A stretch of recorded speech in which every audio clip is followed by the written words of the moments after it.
So let's take the average American family, and let's say they make $55,000 a year, but they end up spending close to $96,000 a year. And you're like, wait, no, they're spending way more than they're bringing in. And that $96,000 every year is going to their debt. That's $366,000. I mean, you would look at that family and be like, you're crazy. Yeah, that's right. But add a few more zeros on the end, and you can call that America.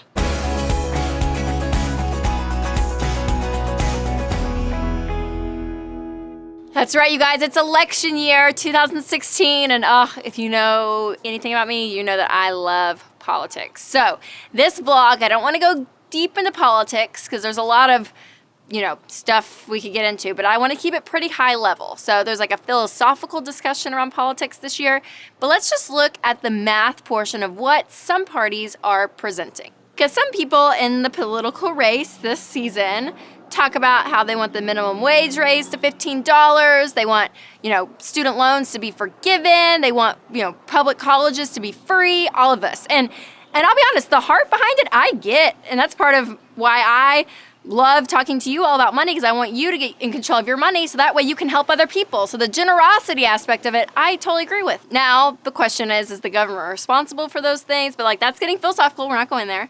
We're going to talk about the math of it. So if we look at the current budget of what our federal government is, they take in about $3.3 trillion every year. Now they spend $3.9 trillion every year, which is adding on to the already $19 trillion we're in debt. You guys, can we just say it out loud?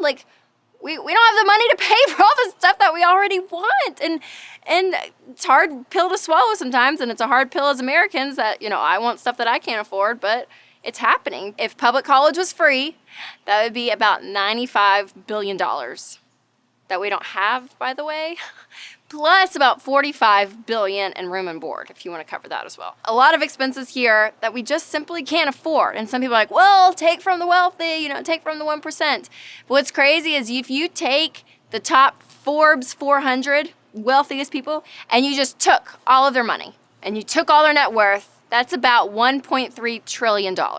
Okay, so let's just say we took all their money away. Did you know that just welfare alone, with Medicaid and everything, is about $1.2 trillion a year? So we would just cover that for a year. And Medicare costs $618 billion a year. So that means you could keep Medicare alive for about 3 years with all those people's money, and that's about it. And so this idea that you're gonna just take money from everyone else, again, we're not going philosophical, we're going mathematical here, looking at the dollars and cents. It doesn't really help.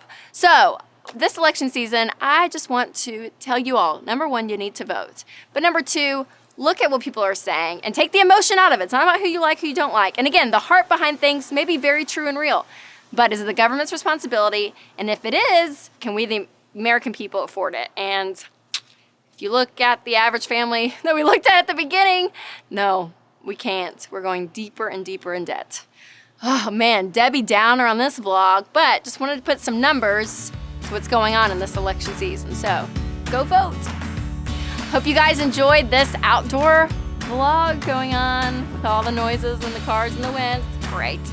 But just remember, folks, it doesn't matter who's in the White House. What matters is what's going on in your house. So if you want to take control of your money, make sure to check out my book, Love Your Life, Not Theirs.